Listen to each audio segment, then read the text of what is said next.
Hi, I'm David Howes with the Ontario Waterworks Association's Small Systems Committee, and today I'm going to provide a demonstration on how to change the tubing on a peristaltic tubing pump such as this one. Peristaltic tubing pumps are used in the drinking water facilities, small, medium, large facilities for primarily three different purposes.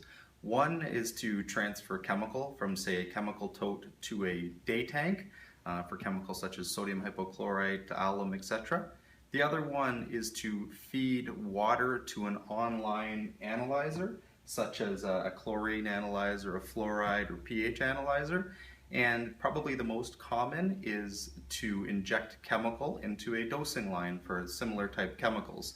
On peristaltic tubing pumps of various different models and sizes, the primary wear point on the pump is the tubing.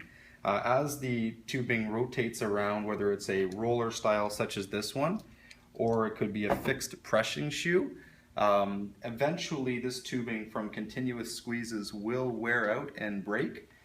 Typically operators will be alerted if a break occurs with a type of leak detection device, and what they will do is then they will have to come in and manually change the tubing. So before they do that, there's a few different safety precautions that they need to take in order to make sure that it's okay to go ahead and manually remove and install a new piece of tubing.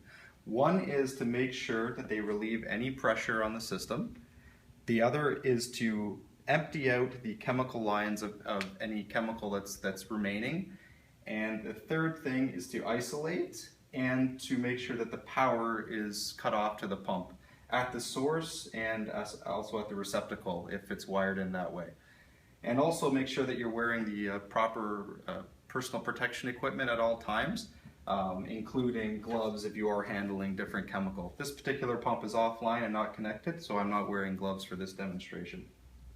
So once that's done, you want to come in, open the pump head, and manually remove the piece of tubing by rotating, in this case, counterclockwise, and discarding the piece of tubing that has ruptured. And depending on the type of tubing that you have, whether it's a long continuous length, you'll cut it to size, or you can take a new piece of tubing out of the package, and for demonstration purposes I'll just use the same one, and install a new one by making sure it's seating properly in the pump head as you're rotating around manually. And just give it a couple of extra turns to make sure that's installed properly. One thing to note is on this particular model and other models that are similar, if a leak occurs, you want to make sure that you can remove, in some cases, removing this pump head, which is the same one here. There's a small screw in here, cleaning away any extra excess chemical, or actually sitting it in a tank for a couple of hours to make sure any of the chemical is completely off before you reinstall it. So once that's done and tubing is back in place, close the pump head, reconnect the power, and you're ready to continue to inject chemical. Thank you.